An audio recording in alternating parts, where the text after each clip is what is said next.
네, 여러분들 안녕하십니까. 비트시그널 25시의 팽경장입니다. 일단 12월과 1월은 시즌 종료격으로 좀 주의를 하면서 장을 보고 있고, 이에 맞춰서 좀 변동성도 낮아지고 설거지장이 나올 것으로 보고 있어서 최대한 매매 기법 컨텐츠를 준비 중에 있습니다. 일단 이러한 내용을 찍는 이유에 대해서 먼저 설명을 드려야 할 것 같습니다. 많은 분들이 경험을 했거나 아니면 못했겠지만 대형 약세장과 여러분들이 경험했던 이 대형 강세장은 전혀 다른 장세입니다. 저는 이러한 장의 강도와 장의 형태에 따라서 매매 스타일을 변경해야 한다라고 생각하는 편이며, 그런 의미에서 여러분들이 앞으로 적용을 하셔야 되는 것은 바이 앤 홀드, 흔히 말하는 존버보다 매매 관점을 적용시킨 기계적인 매매를 하셔야 된다라고 생각을 합니다. 암호화폐 투자자는 손실이 10%에서 20% 넘어갈 때 조절하고 불안해하다가 30%, 40%를 넘어가는 순간에서부터는 편안해집니다. 아마 지금 영상을 보시는 분들 중에 그런 분들이 많이 없기를 바라보지만 아마 많을 겁니다. 우리는 하락장에서 정확히 이와 반대되는 행위를 해야 함을 의미합니다. 굳이 결과를 보지 않더라도 기존 매매의 결과는 이미 여러분들 포트폴리오 또는 투자 내역에 담겨져 있을 겁니다. 이를 준수하기 위해서는 많은 걸 할 필요가 없습니다. 중요하고 장을 해석할 수 있는 것들을 배우고 적용하는 것이며, 물론 이 적용에 있어서는 개인 관점이 들어가겠지만 해설을 저희랑 같이 하다 보면은 이 개인 관점이 맞는지 틀렸는지 알 수 있을 겁니다. 결국 이 말은 고반복에 가까울수록 정답에 가깝다는 말이 되겠죠. 어제 영상에서 추세선과 RSI의 절반을 제가 해석을 해드렸고, 오늘은 거래량과 RSI를 설명드릴 겁니다. 다만 생략하기로 했었던 2평에서 정배열 또는 역배열도 포함시켜 보도록 합시다. 가장 먼저 이평선의 해석입니다.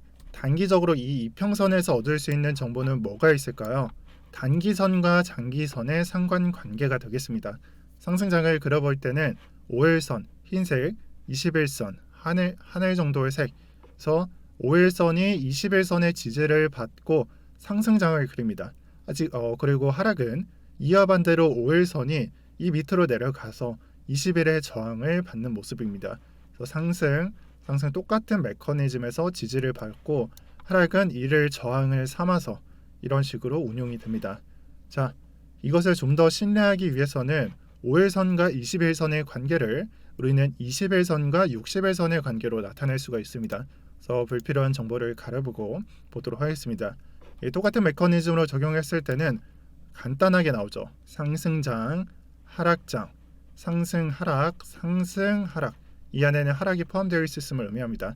그래서 상승장에서는 장기 이평선 위에 단기 이평선, 다만 하락장에서는 그 반대로 장기 이평선 밑에 단기 이평선이 있다라는 모습을 볼 수가 있습니다. 여기서 무엇을 비교해야 하냐가 문제일 거고, 저는 신뢰성이 높을수록 파악이 쉽다라고 생각을 합니다. 또한 신뢰성이 낮을수록 실시간장에 반영하기 쉽다라고 생각을 하고요. 그래서 신뢰성이란 일봉보다 주봉의 해석이 신뢰성이 있겠죠. 주봉보다는 월봉이 더 신뢰성이 있겠죠. 그렇다면 5일선보다는 21선, 21선보다는 60일선입니다. 하지만 비교를 했으므로 우리가 5일선과 21선의 해석보다는 21선과 60일선, 그보다는 60일선과 200일선 이렇게 비교를 하면 됩니다. 자, 따라서 신뢰성이 높다라고 하는 것은 21선과 60일선이고 비교적 해석이 좀 잘 그려집니다. 하지만 그보다 좀 신뢰성이 낮은 50일선과 20일선의 관계는 놓고 보면은 상반기 외에 하반기에는 비교적 기준이 또는 기점이 잘 지켜졌습니다. 하지만 상반기에는 그렇지 못했죠. 이 하반기에는 절대 규칙으로 볼 만큼 잘 지켜졌는데 상반기에는 이걸 보고 어떤 식으로 해석을 해야 될까요?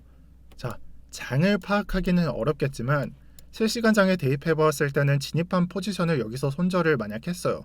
여기서 매수했든 여기서 매수했든 손절을 하고 다시 상승장이라는 개념 하에 이평선이 올라가죠.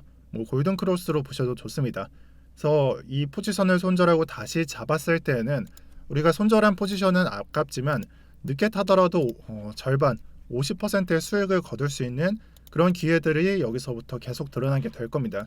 따라서 신뢰성은 낮지만 실시간장에 반영하기 쉽다는 걸 알 수가 있습니다. 자, 이 부분을 5일선과 20일선을 봤는데 21선과 60일선은 적용을 할 수 없냐? 그게 아닙니다.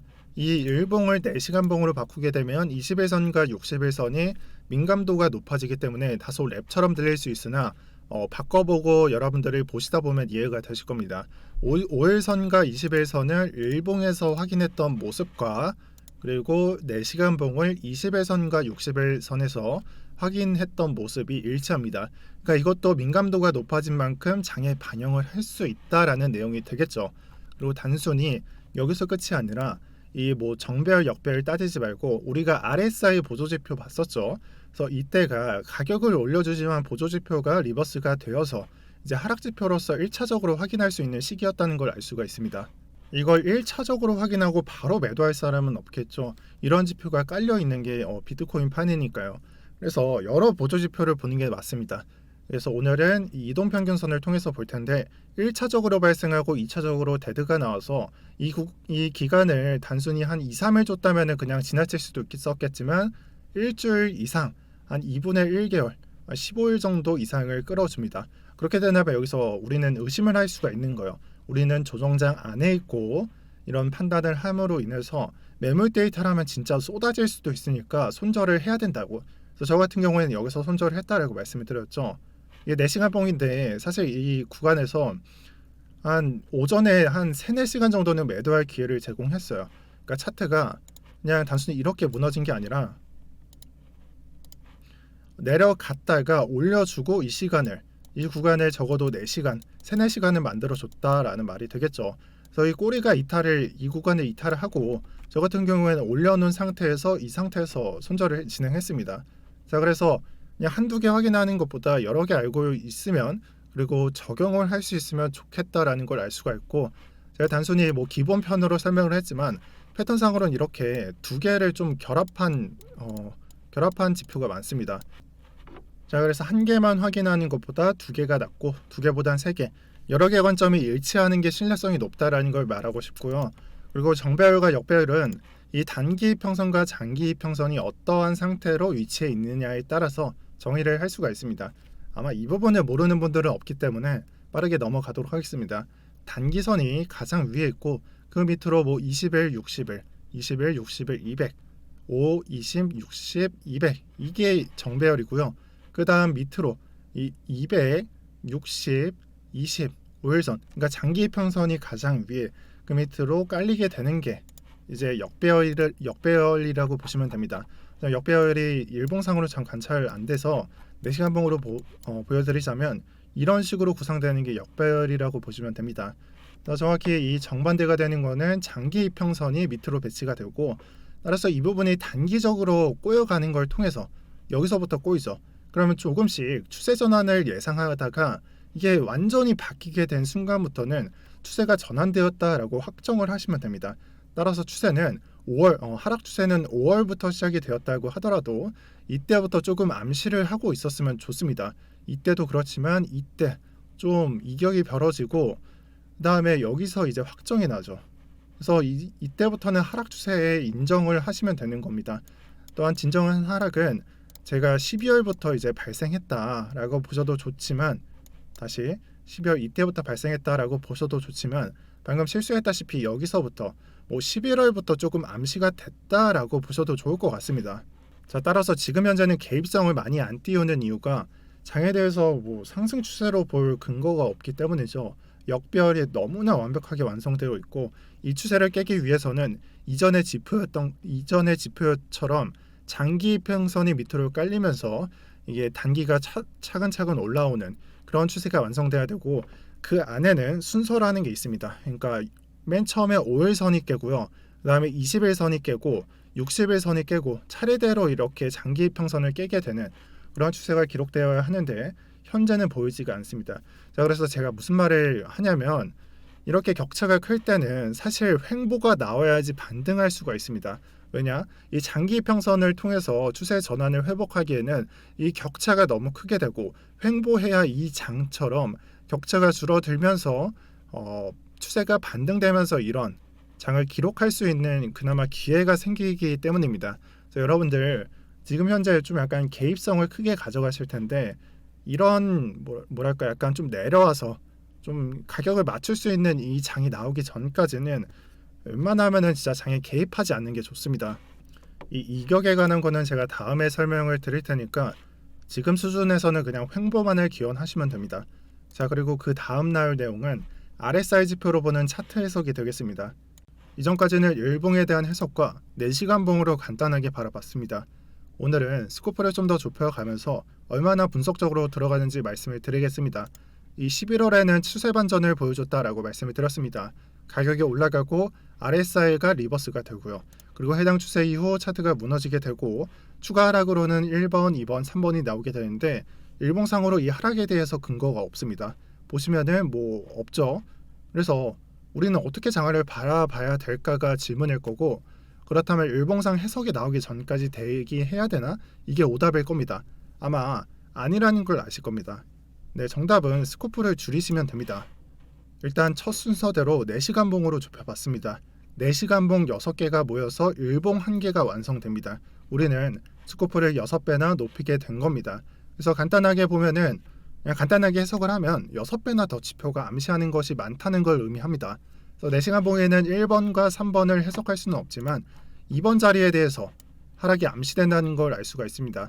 가격은 높여졌지만 RSI가 리버스가 되고 보조지표가 리버스 되기 때문입니다. 그래서 비트코인의 가격과 RSI가 리버스가 되고, 그래서 1번, 3번 자리를 해석하기 전에 그럼 이 자리를 바로 매도를 했어야 되나 하는 건 어제 자료에서 설명을 드렸고, 영상에서는 이 자리에서는 우리가 반등의 매도라고 대응을 해드렸습니다. 그래서 이 본 주제와는 좀 벗어나지만 지금까지 배운 것으로 설명드릴 수 없지만 때로는 지표상 알 수 없음과 또 해석할 수 없음을 감으로 해석하는 것, 이것도 무시할 수가 없습니다. 그리고 그와 반대로 무엇보다 감으로 매매를 하지 않더라도 여러분들은 이런 지표를 통해서라도 단기 반등 이후에 이제 추세가 전환될 수 있음을 감지할 수 있음을 여러분들 아셔야 됩니다. 이렇게 되면 1번과 3번만 남았고 2번은 해석 드린 것으로 완료하겠습니다. 그래서 4시간 봉으로 관찰이 안 되죠. 사실 간단하게 볼 것도 없이 그냥 일치가 됩니다. 그래서 볼 게 없고, 그렇다면 4시간 봉으로 안 나왔어. 1시간 봉으로 보고 1시간 봉 안 나와서 30분 봉으로 봤습니다. 그래서 30분 봉으로 본 내역이 되겠습니다. 자, 그래서 30분 봉으로 1번 자리를 해석을 해볼게요. 그래서 3번, 2번, 1번 이렇게 되는 거고, 30분 봉을 좀 더 깊게 보면은 가격이 올라가잖아요. 이 자리에서 가격이 올라가는데 RSI 지표가 리버스가 됩니다. 그렇게 된다면 단기적으로 이제 조정이 안 나오더라도 가격이 높아진다는 걸 우리가 의심해 볼 만합니다. 그래서 이 이후에 진짜 말도 안 되는 하락이 발생했었고 수치상 30% 이상 발생했을 겁니다. 그래서 이때가 진짜 본격적인 하락의 시작 또는 정말 절망적인 이 약세장의 시작이라고 볼 수가 있는데, 이 모습 직전에 우리는 30분 봉 상에서 이 위험을 감지했었어야 합니다. 하지만 우리는 그렇게 하지 못했었고 피해를 입은 걸 알 수가 있습니다. 그래서 4시간 봉으로 안 나오면 30분 봉으로 봐야 된다. 30분 봉으로 안 나오면 10분 봉, 이렇게 스코프를 좁혀가는 게 답이 되겠지만, 여러분들은 그냥 4시간 봉으로만 관찰해도 거의 충분하다 싶을 정도로 제가 말씀을 드리고 싶고, 이 모습이 마치 상반기에 고점을 높여가면서 비트가 고점을 높여가면서 이제 떡락을 하잖아요. 이게 한 4월 정도가 되는데 이 모습과 이 모습이 정말 많이 일치를 합니다. 그래서 미시세계와 거시세계는 그냥 결국 똑같다라는 말이 여기서도 드러나게 되는데 너무 좀 지루한 말이니까 패스하겠습니다. 아무튼 보조지표는 리버스가 됐고 이제 하락을 발생시켰다라는 거 말할 수가 있고, 첫 번째로 2번에 대한 해석을 했고 지금 1번에 대한 해석을 했습니다. 그렇다면 3번에 대한 해석도 놓치지 말아야겠죠. 이 3번의 자리에서는 스코프가 10분봉 이하로 잡았을 때 관찰을 할 수가 있습니다. 이런 관점에는 무엇보다 장기 평선과 같은 위치로 신뢰성이 낮아질 수밖에 없습니다. 예를 들면 일봉보다는 주봉, 주봉보다는 월봉의 해석이 차트상 관점으로 해석했을 때 더 좋다는 것, 그런 것과 일맥상통한다는 걸 파악해 주시길 바랍니다. 하지만 이렇게 스코프를 낮춰서 관찰했을 때 신뢰성이 낮더라도 조금만 주의를 하고 있었다면은 점점 이렇게 가격의 하락이 발생할 때 어쩌면 우리는 이 자리에서 매도를 했을 수도 있습니다. 그래서 하나하나 놓칠 게 없는 게 되는 거고, 사실 아까 봤었던 30분 봉으로 이 자리도 이 직전에 이미 신호가 나와 있었습니다. 우리가 하락 신호를 캐치를 했지만 이미 그 전에 하락 신호가 한번 나와 있다라는 걸 말씀드리고 싶고, 그때는 하락을 발생시켰지만 그나마 반등을 해주면서 다시 관점을 마련해 줄 수 있는 그런 지표를 마련해 주었습니다. 이거를 뭐 30분봉을 쪼개서 5분봉으로 보면 더 관찰이 잘 될 테지만요. 하지만 무엇보다 여러분들이 뭐 5분봉, 30분봉, 4시간봉, 1봉 다 확인할 필요는 없습니다. 그냥 처음에 하시는 분은 그냥 1봉과 4시간봉만 보시더라도 웬만한 하락은 파악할 수가 있다는 걸 말씀드리고 싶습니다. 그리고 반드시 아셔야 되는 거는, 죄송합니다. 반드시 아셔야 되는 거는 하나만 대입했을 때보다 2개, 3개 관점이 일치하는 게 맞다. 우리가 하락을 해석했다면 이평선간 해석도 일치해야 되고, 그리고 다른 해석도 일치한다면, 뭐 3가지 종류가 일치를 한다면 우리는 그 아이디어를 확정 지을 수 있다라고 말씀을 드리겠습니다. 그래서 여기서는 뭐 리버스가 되고, 사실 추세선도 이탈을 했으니까 확성으로 보는 게 낫겠죠. 이런 식의 해석입니다. 자, 마지막으로 오늘 영상에 제가 촬영을 하면서 여러분들한테 재미가 있을지 모르겠습니다. 아마 대부분이 깨달으셨을 거예요. 이러한 매매 관점을 살려서 매매를 하셔야지 앞으로는 여러분들이 원하시는 원금 복구든 추가 손실을 막는 매매든지 간에 할 수 있음을, 가능성을 말하고 싶고요. 만약에 지금 장을 여기서부터 여기를 100일이라고 가정을 한다면 저조차 20일 이상의 해석을 할 수가 없습니다. 나머지 80일은 해석할 수 없음을 의미합니다. 그래서 모든 부분을 여러분들도 해석하기보다 내가 만약에 하루만 해석을 할 수가 있다면 그 부분만 매매를 하셔야 되고요. 이 하루를 5일로 늘릴 수 있다면 저는 그것을 완성이라고 보고 있습니다. 하지만 이러한 게 어려우니까 맡기기도 하고 교육을 받기도 하는 거라고 생각을 합니다. 아직 회사로부터 전달을 받지 못했지만 이 13명이 마감되실 수도 있고 아닐 수도 있습니다. VVIP 이벤트는 늦지 마시고 고정 댓글 참고해 주시고요. 오늘 영상은 여기까지 하겠습니다. 오늘도 평경장이었습니다. 다들 힘내시면 좋겠습니다. 감사합니다.